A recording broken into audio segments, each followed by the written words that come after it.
তাড়াহুড়ো করে দৌড়ে সাজু বেডরুমের ভেতরে ঢুকে তার ছোট বোন শিমলার হাত ধরে হাঁপাতে হাঁপাতে বলল, শিমলা, তোর কাছে একটা জরুরি কথা বলার জন্য আমি দৌড়াতে দৌড়াতে এসেছি। শিমলাও অবাক হয়ে জানতে চাইলো, কি হয়েছে খুলে বলতো।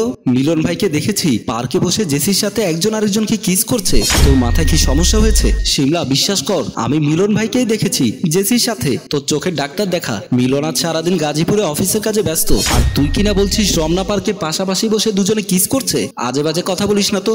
শিমলা, আমি কি তোকে মিথ্যে বলবো? আমার এতে স্বার্থ কিসের? এত কিছু বুঝি না, আমাকে ফার্দার এই ধরনের কথা বলবি না। মিলন কি কেমন আমি জানি, আমাকে এইসব শিখাতে আসবি না।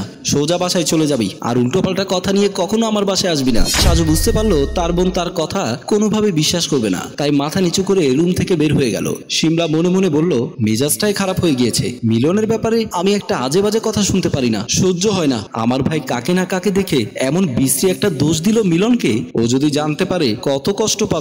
আর জেসি, ইস, আমার ছোটবেলার বান্ধবী, ওকে মিলন বোনের চোখে দেখে। ও যদি শুনতে পারে যে ওকে আর মিলনকে নিয়ে আমার আপন ভাই বলেছে তাদেরকে নাকি পার্কে চুমু খেতে দেখেছে, ছি ছি ছি, আমার মুখটা কই থাকবে? এমন কথা কেমন করে বলি? না, এ কথা বলা যাবে না মিলনকে। ও ভাবতে ভাবতে রুম থেকে বের হয়ে গেল। কলিং বেলের আওয়াজে দরজা খুলতে মিলন বাসার ভেতরে ঢুকে শিমলার দিকে কামনার চোখে তাকিয়ে আছে।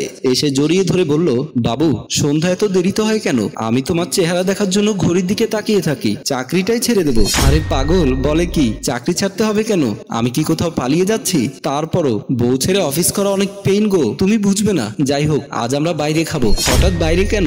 আমি এত কষ্ট করে রান্না করেছি। ওটা কে খাবে? ওটাও খাবো, তবে আরেক বেলায় খাবো। তুমি তাড়াতাড়ি রেডি হতো। কিন্তু কোনো কিন্তু নেই, আজ আমরা বাইরে খাবো। আচ্ছা, তুমি ফ্রেশ হয়ে আসো, আমি রেডি হচ্ছি। শিমলা ওয়াশরুমের দিকে পা বাড়াতেই মিলন হাত টান দিয়ে বলল, ম্যাডাম, আমার সামনেই চেঞ্জ করুন। আমি তো আপনার একমাত্র স্বামী। যাহ পাগল, কি সব কথা? রেডি হতে দাও, দুষ্টামি পরে হবে। পরে হবে তো? হ্যাঁ হবে, এখন ছাড়ো।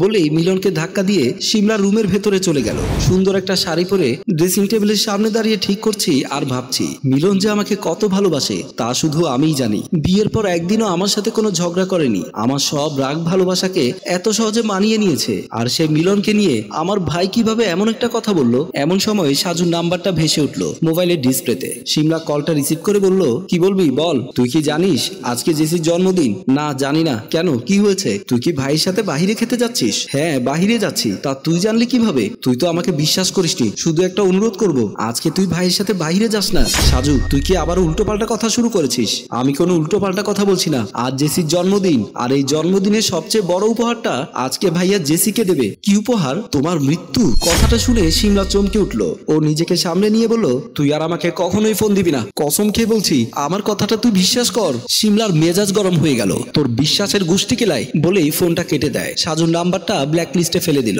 রুম থেকে বের হয়ে গেল। রুমের বাহিরে আসতে শিমলা থমকে দাঁড়ালো। শিমলার মনে দু একটা প্রশ্নের জন্ম নিল। মোবাইল থেকে জেসির নাম্বার বের করে জেসিকে কল দিল। জেসি কল রিসিভ করতে বলল, happy birthday to you. Thank you জানু, আজকে আমার জন্মদিন। তোর মনে আছে? এটা ভাবতে আমার অবাক লাগছে। তা তুই এখন কোথায় আছিস? কোথায় থাকবো? বাসায়। কেন, তুই কোথাও যাচ্ছিস নাকি? হ্যাঁ যাচ্ছি। তোর ভাইয়া বলল আজ রাতে বাহিরে খাবে। স্বামী থাকলে যা হয় আর না থাকলে আমার মতো যা হয়। মানে মানিটা তো খুবই সোজা। তোর স্বামী আছে, তোকে নিয়ে রাতে ডিনার করার জন্য বাহিরে যাচ্ছে। আর আমার স্বামী নেই বলে বাদ দিয়েও ইষ্টও পর্যন্ত কেউ করলো না। আচ্ছা, আমি বাইরে যাব, তুই জানলি কিভাবে? আরে তুই আমার জানি জিগার দোস্ত, তোর মনের খবর আমি জানবো না? ও আচ্ছা, ঠিক আছে, তুই ভালো থাকিস। বলেই ফোনটা কেটে দিয়ে মনে মনে ভাবলো, সাজু কেন আমাকে শুধু শুধু এসব কথা বলবে? আর ও তো মিথ্যে বলার মতো ছেলে না। এমন সময় ফ্রেশ হয়ে মিলন পেছন থেকে শিমলাকে জড়িয়ে ধরতে শিমলা চমকে উঠলো। কি ব্যাপার, মনে হয় কিছু ভাবছিলে? এভাবে চমকে উঠলে কেন? না না, কিছুই ভাবছিলাম না। মাশাআল্লাহ, আমার পরীটাকে এত সুন্দর লাগছে। মনে হচ্ছে আজকে তোমাকে এক জায়গায় বসিয়ে মন ভরে তোমার চোখের পানে তাকিয়ে অপলক দৃষ্টিতে তাকিয়ে থাকি। মিলন, আমার না শরীরটা একটু কেমন জানি খারাপ লাগছে। আচ্ছা, বাহিরে খেতে যেতে ইচ্ছে করছে না। বলেই এক প্রকার দৌড়ে বেডরুমের ভেতরে ঢুকে গেল। মুহূর্তের মধ্যে মিলনের চেহারা চেঞ্জ হয়ে গেল। কি যেন ভাবতে ভাবতে মিলনও বেডরুমে প্রবেশ করলো। শিমলা বেডরুমের ভেতরে ঢুকে বিছানার কাছে এসে বিছানার উপর শুয়ে পড়লো। মিলন বিছানার কাছে এসে একটু রাগান্বিত হয়ে বলল, কি ব্যাপার, তুমি শুয়ে পড়লে কেন? চলো আমরা বের হই। আমি বললাম, না, আমার শরীরটা খারাপ লাগছে, আমি যাব না। হঠাৎ তোমার কি হলো যে শরীরটা এতটা খারাপ লাগছে? আচ্ছা, শরীরটা তো খারাপ লাগতেই পারে, এটা তো অস্বাভাবিক কোনো বিষয় না। অস্বাভাবিক স্বাভাবিক কিছু বুঝি না। তুমি আমার সাথে এখনই বাইরে যাবে, আমরা রাতে বাহিরে খাবো। মিলনের কথা শুনে শিমলা কিছুটা অবাক হয়। শোয়া থেকে উঠে বসলো। মিলনের দিকে তাকিয়ে পা থেকে মাথা পর্যন্ত দেখলো, তারপর উঠে দাঁড়ালো। মিলন বলল, কি বলছি কানে ঢুকছে না? চলো তাড়াতাড়ি। মিলন, হঠাৎ তোমার কি হলো? তুমি আমার সাথে এত সময় রোমান্টিক কথা বললে, এখন উত্তেজিত হয়ে এভাবে কথা বলছো কেন? মিলন আবার কিছুটা স্বাভাবিক হয়ে বলল, না কই, আমি তো স্বাভাবিকই আছি। কতটা স্বপ্ন দেখেছি না তোমাকে নিয়ে আজকে বাইরে যাব, ডিনার করব, চলো বাইরে যাই। আমি বললাম, না আমার অসুস্থ লাগছে, আমি বাইরে যাব না। এবার মিলন উত্তেজিত হয়ে শিমলার চুলের মুঠি ধরে বলল, তুই যাবি, তোর ঘাড় যাবে, বলেই ধাক্কা দিতে দিতে রুম থেকে বের হয়ে গেল। রুমের বাহিরে আসতে সাজু আর জেসিকে দেখে মিলন চমকে উঠল। তখনও শিমলার চুলের মুঠি ধরে আছে মিলন। সাজু বলল, দয়া করে আমার বোনের চুলের মুঠিটা ছেড়ে দিন। মিলন শিমলার চুলের মুঠি ছেড়ে দিয়ে থতমত খেয়ে বলল, তোমরা এখানে কেন এসেছো? জেসি বলল, দেখতে এসেছি তুমি আমার বান্ধবীকে মেরে আমাকে সারপ্রাইজ দেওয়া কত দূর করলে। তুমি এসব কি বলছো? আমি কেন তোমার বান্ধবীকে মারতে যাব? সাজু বলল, কারণ জেসিকে আপনি বিয়ে করতে যাচ্ছেন সেজন্য। মিথ্যে কথা, এসব মিথ্যে কথা। শিমলা বলল, তোদের কথার কিছুই বুঝতে পারছি না। জেসি বলল, বুঝতে যখন পাচ্ছিস না তখন আমি তোকে বুঝিয়ে বলছি। কিছুদিন আগে আমি একটা চাকরির জন্য মিলনের অফিসে যাই। কুশল বিনিময় করে সামনের চেয়ারে বসি, দুজনের মধ্যে কথাবার্তা চলছে। হঠাৎ করে মিলন আমার দিকে অপলকে তাকিয়ে আছে। আমি ব্যাপারটা বুঝতে পারলাম। তারপর, আপনাকে না খুব সুন্দর লাগছে। ধন্যবাদ। শুধু ধন্যবাদ? জেসি মুচকি হাসলো। জানেন, আমি আশা করতাম যে মেয়েটাকে আমি বিয়ে করব সে আমাকে অফুরন্ত ভালোবাসবে, শুধু আমার কথাই সারাদিন ভাববে। সেরকম একটা মানুষ আমি পাইনি। কেন, শিমলা কি আপনাকে ভালোবাসে না? সত্যি কথা বলতে আগের মতো আর কেয়ার করে না। কি বলছেন আপনি? আপনার মতো একটা হ্যান্ডসাম জামাই পেয়েও আপনাকে কেয়ার করে না? আমার দুঃখ তো সেটাই। তাহলে এখন আপনি কি করবেন? কি চিন্তা করেছেন? কি চিন্তা আর করব, আপনি স্বামীকে খুব কেয়ার করতেন। আপনার মতো একটা বউ যদি আমি পেতাম তাহলে বুকের সাথে বেঁধে রাখতাম। আপনি কি আমাকে পছন্দ করেন? সুযোগ পেলে ভালোবাসতাম।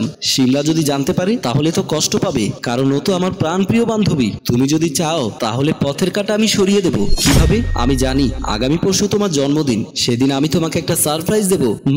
মানেটা না হয় সেদিনই জানবে। শুধু বলো তুমি আমাকে বিয়ে করবে। আপনি যদি পথের কাঁটা দূর করতে পারেন তাহলে তো আমার কোনো বাধা নেই। ওকে, ডান। আর সেই পথের কাঁটা তোকে দূর করতে আজকে ডিনারে তোকে একটা রেস্টুরেন্টে নিয়ে যাবে। রেস্টুরেন্টে খাবারের সাথে তোকে বিষ মিশিয়ে খাওয়াবে, তারপর সম্পূর্ণ দোষটা দেবে ওই রেস্টুরেন্টের উপরে। এটাই ছিল চক্রান্ত।